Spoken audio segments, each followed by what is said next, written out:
Hello student. पिछले video में हमने आपको चैप्टर 12 मरु सौंदर्यम पढ़ाया था।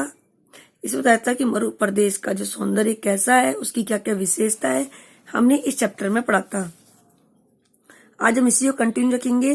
तो श्लोक नंबर 4 से देखिए बेटा आप लोग। स शीतलो गंधवै समीरे स तित्राणाम मधुर विरावे तन नर्तनाम भयभूषा नाम समुत्पलती सा चा कुरंगामान। इस मरु प्रदेश में शीतल सुगंधित हवा, तीतरों की मधुर ध्वनि, मयूरों का नृत्य और हिरणों की उछल कूद प्रमुख है। ठीक है बेटा। इस मरु प्रदेश में शीतल सुगंधित हवा, तीतरों की मधुर ध्वनि, मयूरों का नृत्य और हिरणों की उछल कूद प्रमुख है। फिफ्थ से देखिए, 5वें से ते तुंदिला स्वादु रसा कलिंगा सा सारदी चंचल चंद्रिका च स्फूर्ति स्फुरंती स्फुरग्वालेसु क्रमलेक होता है ऊंट गतश्च ताश्ता।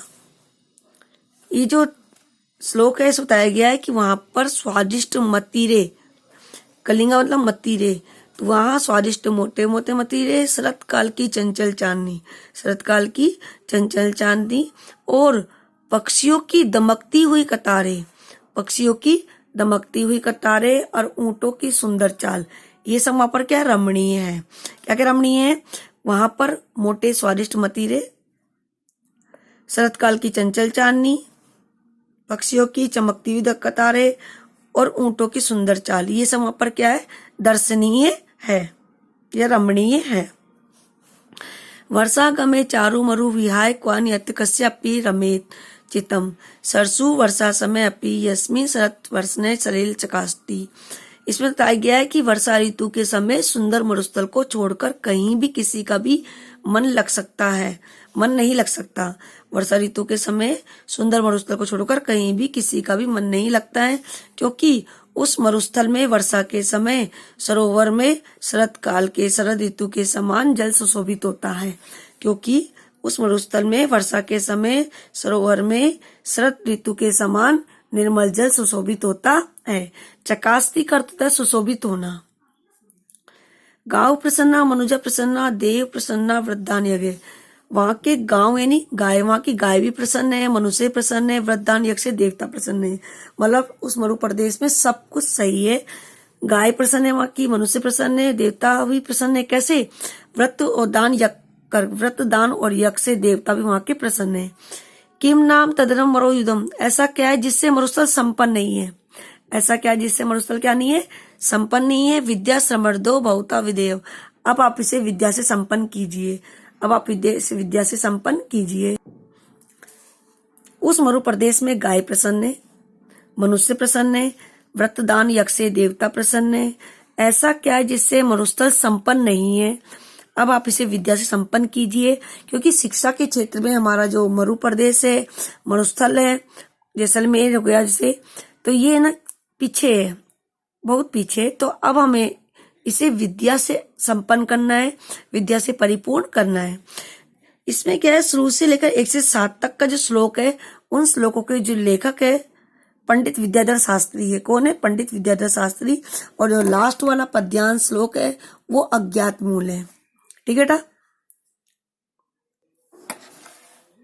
मानव मनीषिता मैत्री मरुदूषणम मरीचिका। मानव मतलब सम्मान, विद्यता, मित्रता, गर्म हवा और मृग तृष्णा। मृगा मतलब हिरण, मूर्धन्य मनुष्य नाम उष्णिशम और मनुष्य के सिर पर पगड़ी। ये यहाँ की प्रमुख विशेषता है। आपने देखा होगा जैसलमेर, बाड़मेर, इन इलाकों में क्या है कि इंसान चाहे गरीब हो चाहे अमीर हो, हर पुरुष के सर पे पगड़ी होती है। तो वहां की विशेषता क्या है? मनुष्य के सिर पर पगड़ी। तो उस मरु प्रदेश में सम्मान, विद्यता, मित्रता, गर्म हवा, मृग तृष्णा, हिरण और मनुष्य के सिर पर पगड़ी, ये वहां की प्रमुख विशेषताएं है। मृग तृष्णा होता क्या है? मृग तृष्णा होता है कि वहां पर जब गर्मी के समय क्या होता है कि रेत बहुत धूप पे चमकती है। ठीक है। हिरण होता है जो प्यास पानी के लिए इधर उधर भटकता है, पानी तलाश भटकता है, तो दूर से वो जल दिखाई देता है, तो सोचता है वो जल है, लेकिन वो जल ना होके केवल रेत होती है जो चमक रही होती है, तो उसे जल समझ के उसकी ओर भागता है, लेकिन पास आके देखता है वो रेत होती है। यानी मिट्टी होती है। फिर वो आगे जाकर देखता है, दूर से फिर वही पानी नजर आता है तो वो उसकी ओर भागता है, लेकिन वहां भी क्या होती है, वो केवल मिट्टी होती है, रेत होती है जो चमक रही होती है। इस प्रकार की स्थिति को मृग तृष्णा का है, यानी कि इस प्रकार हिरण को अपनी प्यास बुझाने के लिए यहाँ से वहां भटकना पड़ता है, इसलिए उससे मृग तृष्णा का है। तो मान सम्मान, विद्युता, मित्रता, गर्म हवा, मृग तृष्णा, हिरण और मनुष्य के सिर पर पगड़ी, ये सब वहां की प्रमुख विशेषताएं हैं। एक बार पुनः रिपीट कर रही हूँ चारों का अनुवाद। इस मरु प्रदेश में मोटे मोटे स्वादिष्ट मतीरे, शरतकाल की चंचल चांदनी, पक्षियों की दमकती हुई कतारें और ऊंटों की सुंदर चाल, ये सब वहां की क्या दर्शनीय है, देखने योग्य है। 6 है कि मरु प्रदेश की विशेषता बताते हुए पंडित विद्याधर शास्त्री ने कहा है कि उस मरु प्रदेश को वर्षा ऋतु के समय वर्षा ऋतु में मरु प्रदेश को छोड़कर कहीं भी किसी का ही मन नहीं लगता है, क्योंकि उस वर्षा ऋतु के समय उस मरुस्थल में सरोवर का जो जल होता है वो शरद ऋतु के समान सुशोभित होता है। 7 है कि उस मरु प्रदेश में गाय प्रसन्न है, मनुष्य प्रसन्न है, व्रतदान यज्ञ से देवता भी प्रसन्न है। व्रतदान यज्ञ से कौन कौन? देवता भी प्रसन्न है। कैसे प्रसन्न है देवता? व्रत करने से, दान देने से, यज्ञ करने से। ऐसा क्या है जिससे मरुस्थल संपन्न नहीं है, यानी कि वो मरुस्थल हर प्रकार से परिपूर्ण है, संपन्न है। अब आप इसे विद्या से संपन्न कीजिए, केवल शिक्षा के क्षेत्र में पीछे, तो अब आप इसे विद्या से संपन्न कीजिए। उस मरु प्रदेश में गाय प्रसन्न है, मनुष्य प्रसन्न है, व्रतदान यज्ञ से देवता प्रसन्न है। ऐसा क्या है जिससे मरुस्थल संपन्न नहीं है? अब आप इसे विद्या से संपन्न कीजिए। मानव मनीषिति मैत्री मरुदुसरम मरीचिका। सम्मान, विद्युता, मित्रता, गर्म हवा, मृग तृष्णा।